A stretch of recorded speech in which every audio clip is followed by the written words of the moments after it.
kedinginan itu melek sedikit gitu kan, karena saking capeknya juga melek sedikit. Nah itu gue melihat itu ada pocong bang, Pocong.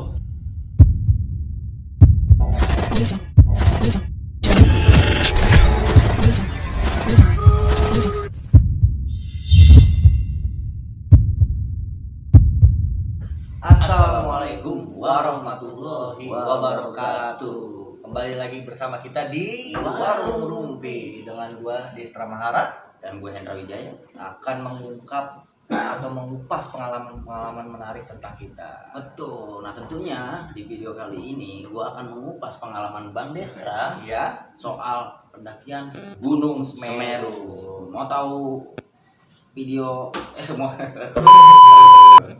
Oke teman-teman, sebelum gue banyak tanya tentang pengalaman pendakian Gunung Semeru ya di Bang Destra nih, jangan lupa like, comment, share, and subscribe biar Warung Rumpi tentunya lebih baik lagi ke depannya dan bisa menyajikan konten-konten berkualitas. Maka dari itu saatnya kita ngerumpi. Oke Bang Destra, pertanyaan pertama nih. Bang Destra mendaki Gunung Semeru di tahun berapa? mendaki Gunung Semeru tahun 2016 2016 awal. Itu Yang pendakian gunung pertama apa bukan? udah ketiga itu. Oh yang pertama itu ya, Ya, yang kemarin ya, yang di Gunung Gede. Pangrango Gede, ya. Pangrango. Jadi buat teman-teman mau nonton video cerita keseruan di Gunung Pangrango, di video sebelumnya ada. Iya, atau ntar gue tampilin di sini nih. Iya, linknya. Iya, linknya ya. Nah, itu di tahun 2016 berapa orang waktu?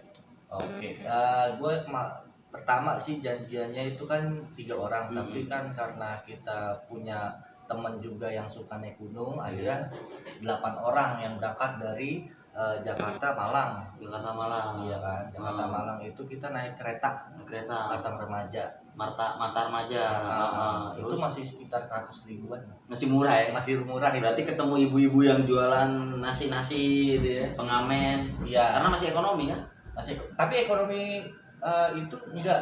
Oh, udah AC. Udah AC. Oh iya, sorry. Udah AC itu.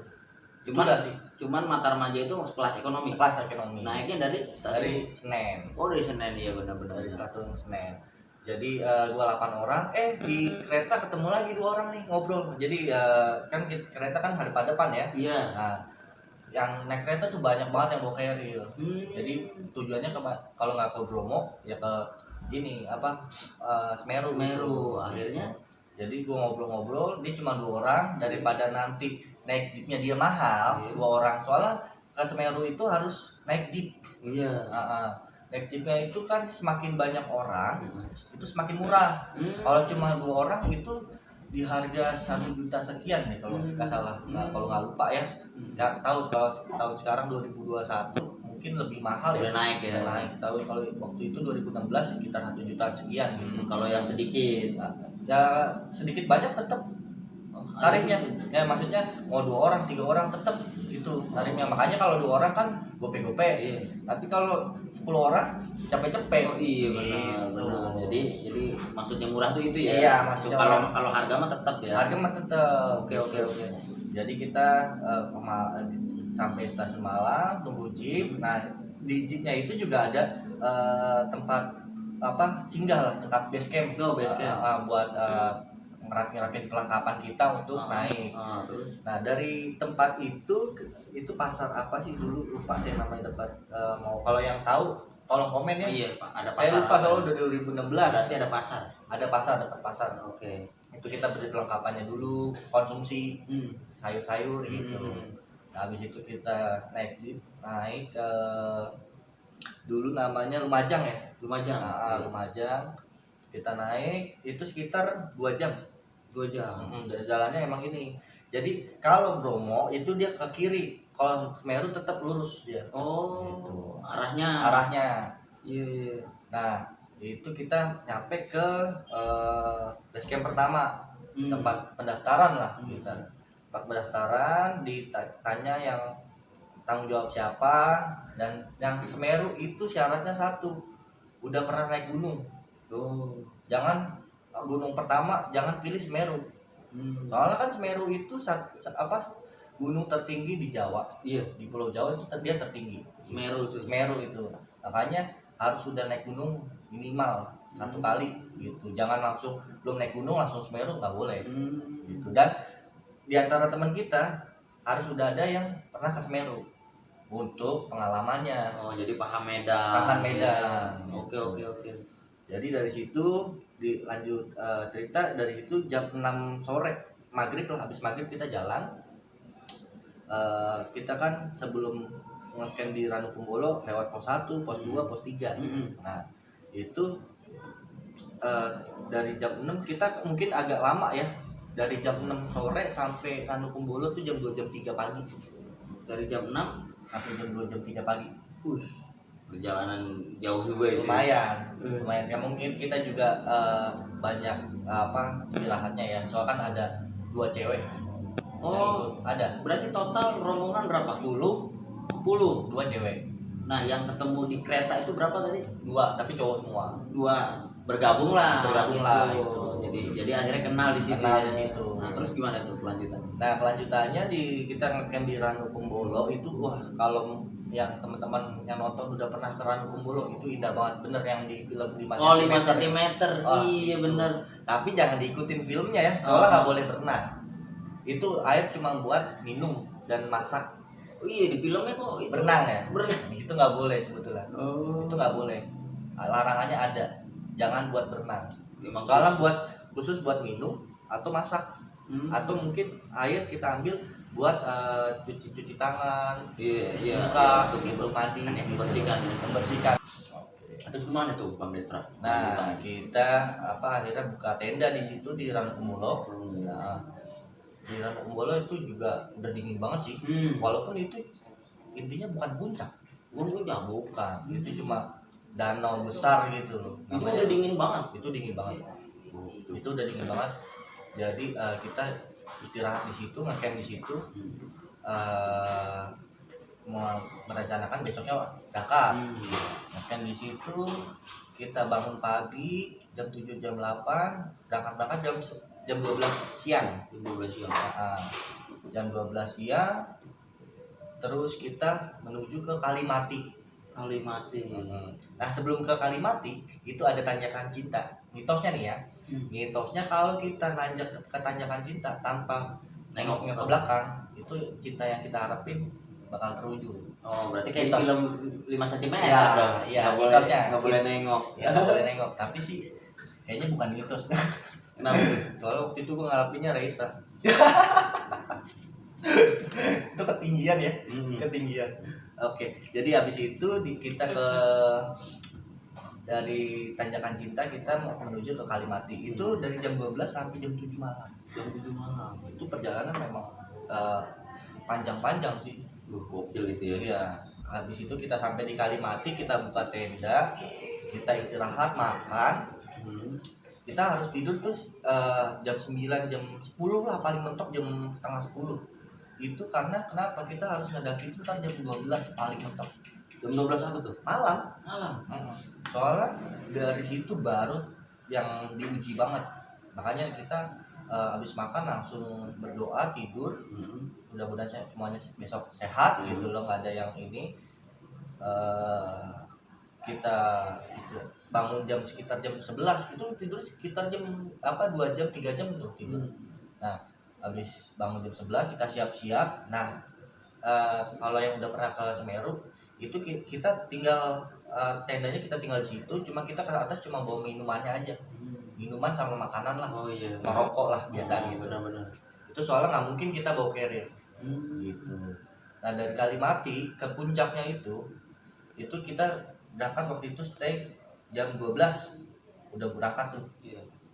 Nah, sampai puncaknya jam 8 pagi. Jam 8 pagi. Itu 8 jam. Itu di puncak itu mungkin kalau daerahnya yang vegetasi masih ada pohon gitu masih gampang. Tapi kalau udah yang gundul tuh yang pasir-pasir itu udah susah. Soalnya kita naik 2 langkah, turunnya 3 langkah. Naik 2 langkah, turunnya 3 langkah. Gitu. Jadi kayak terperosok juga ya, karena licin kan. Dan itu hati-hati, kadang-kadang ada batu. Gitu. Jadi dari atas dari atas batunya jatuh. dan itu suhunya juga udah dingin banget. Gokil. Nah itu gua sekitar jam, belum sampai puncak, sekitar jam 5 jam 6 ya, sampai tengah aja gua udah rasanya tinggi banget, soalnya dari situ tuh bisa 5 jam gitu loh, dari batas vegetasinya itu ke puncaknya itu bisa sekitar 5 jam. Soalnya kenapa? Kita nanjak. Nah udah sampai tengah-tengah sekitar jam 5 itu gue lihat juga kan karena kita di atas ya, jadi udah terang. Jam 5 itu udah terang. Dan kita di atas, sebagian ada yang turun. Karena kenapa? Nggak kuat. Jadi udah sampai tengah, sekitar 50% lah orang yang itu. Makanya yang dibutuhkan itu bukan fisik aja. Apa aja tuh? Bukan fisik aja, bukan tekad aja, juga mental kita diuji. Mental kita gini, ini udah sampai sini, emang pandangannya udah bagus, tapi kok masih cuma sampai sini sih, kita nggak sampai puncak sih gitu. Mentalnya tuh kayak jadi kayak seolah-olah kayak sia-sia ya kalau nggak sampai puncak ya, karena nggak terbayar lunas lah. Nggak terbayar lunas pengorbanan perjuangannya. Akhirnya gue nyampe puncak jam 8 pagi. Soalnya batasnya tuh kalau di Gunung Semeru jam 9 sampai jam 10 harus turun. Kalau enggak, itu kan sinar matahari itu deket, itu nggak boleh, itu harus udah turun semua. Nggak boleh, peraturannya di atas jam 10 itu nggak boleh, karena lagi trik-triknya itu bakal bisa ngebakar. Soalnya saking tingginya ya. Iya, saking tingginya. Berapa mdpl? 3.700-an lupa gua. Tinggi ya. Oh iya, nah itu kan udah nyampe di puncak. Dan kalau yang udah pernah ke Semeru itu bakal apa ya, gua sih nangis sih. Soal perjuangannya, kerja kerasnya terbayar semua. Dengan benar-benar wah plong gitu ya. Benar-benar, dan itu wajar sih kalau nangis karena perjuangannya nggak mudah dan nggak semua orang bisa nyampe puncak. Tapi tujuan kita teman-teman bukan di puncaknya teman-teman. Jadi kalau kita mohon maaf mungkin ada dari bahasa Bang Desta, kerjasama itu dibutuhkan. Benar ya, kesolidan, benar kan? Ya kan, benar. Maksudnya tujuan kita betul, memang puncak itu sebagai pelunas lah. Tapi bukan satu-satunya tujuan utama, benar nggak? Iya, karena kita nggak bisa ninggalin temen kita gitu. Bisa. Karena banyak fenomena temen ditinggalin. Iya, akhirnya hilang, nyasar gitu. Ada macam-macam, dia jadi korban, dan yang ngerepotin akhirnya siapa, diri juga. Iya, benar. Gara-gara keegoisan gitu. Atau nggak juga yang maksain, dia udah ngerasa nggak kuat, udah maksain. Maksain, dan itu fatal. Jadi buat teman-teman yang belum pernah mendaki Gunung Semeru, itu ada sedikit tips dari Bang Destra. Iya, kalau emang ngerasa nggak kuat, jangan gengsi lah. Betul. Udah bilang aja, gua capek nih, istirahat dulu. Jadi kita mengukur kemampuan. Setiap orang kemampuannya beda-beda. Iya. Jangan pernah iri juga dengan kemampuan orang yang mungkin melebihi kemampuan kita. Bisa jadi orang tersebut belum tentu kuat juga melalui hal yang berbeda mungkin ya gitu. Jadi semua udah ada porsinya masing-masing. Nah terus masalah turun dari puncak, itu gimana prosesnya?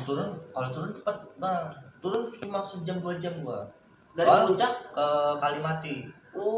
Dan grosor gitu doang. Iya sih, lebih cepet ya kalau turun. Tapi kan malam atau nggak? Turun kan dibilang batas tadi jam 9. Jam 9 kita turun 9 pagi. Nah, kita turun. Terus kejadian mistisnya nih kan? Kejadian mistis pastilah. Pasti dong, namanya pendakian ada gitu kan. Makanya gini, kita turun di Kalimati. Tadinya kita dari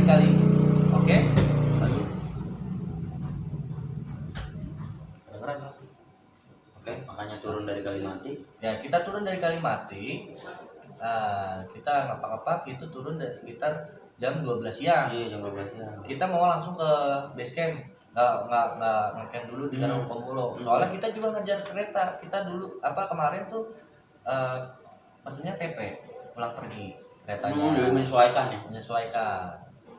Jadi targetnya tuh 3 hari 2 malam. Kita turun dari Kalimati. Aman sih sampai ke Gunung Pembulo. Kita terusin lagi ke pos 3.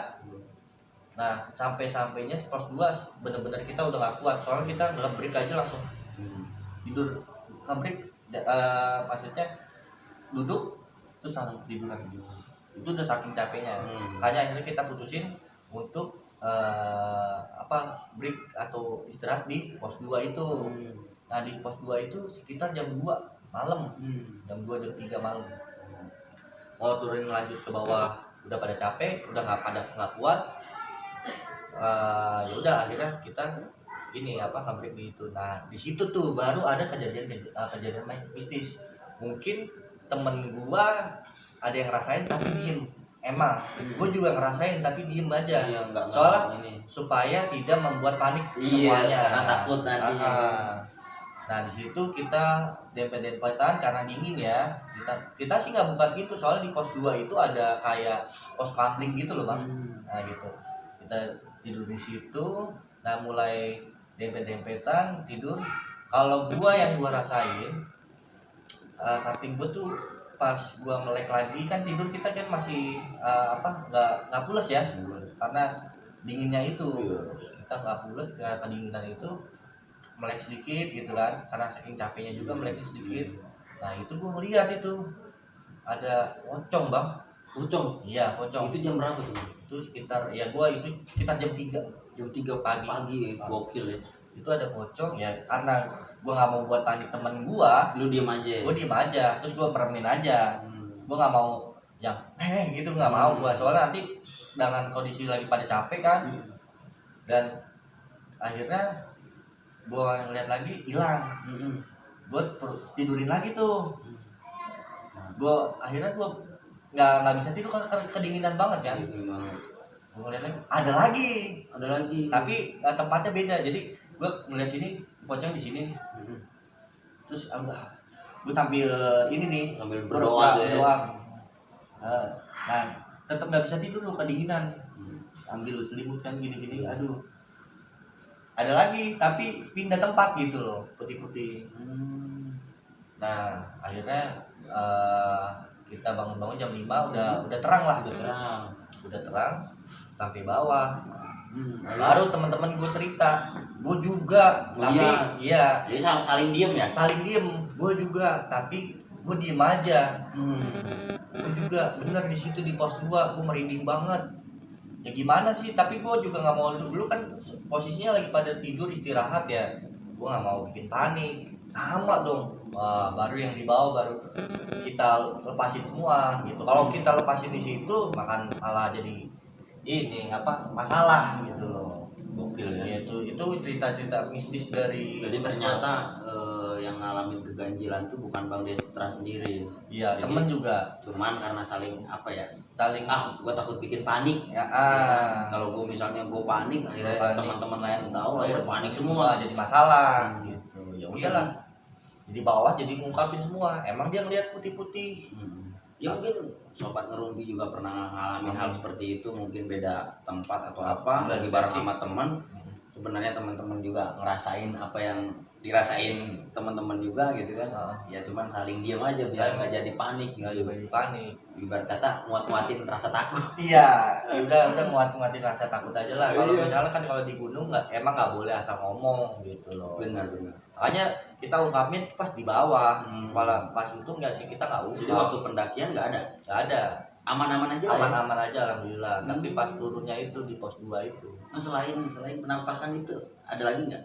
Wah, di Semeru. Semerunya kalau untuk itunya paling lewat yang bikin bulu-bulu merinding aja, tapi ser gitu ya, apa gitu. Nah itu kita ungkapin di bawah. Jangan ngungkapin itu, soalnya nanti bikin pikiran negatif ke teman-temannya juga. Benar, jadi kayak takut malah ntar ada yang kesurupan, bikin ribet kan.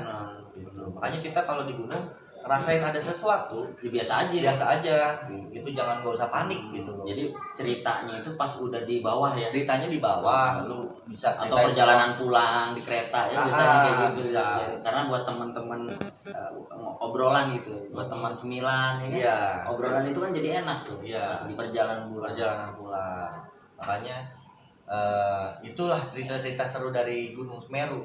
Dari keindahannya, mistisnya, serunya, gimana perjuangannya. Di balik apa ya?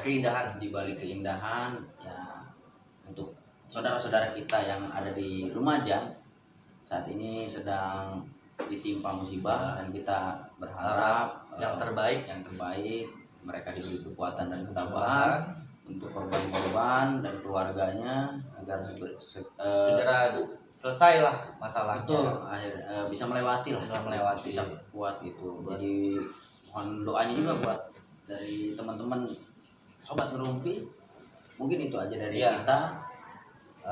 Semoga bermanfaat untuk para penontonnya. Kalau memang bermanfaat bisa di like, komen, share, dan subscribe. Terus kalau memang mau dibikin cerita-cerita tentang pendakian, kita akan sajikan nanti, cuma ada di channel Warung Rumpi. Oke, saya Hendra Wijaya dan saya Desra Mahara. Wassalamualaikum warahmatullahi wabarakatuh.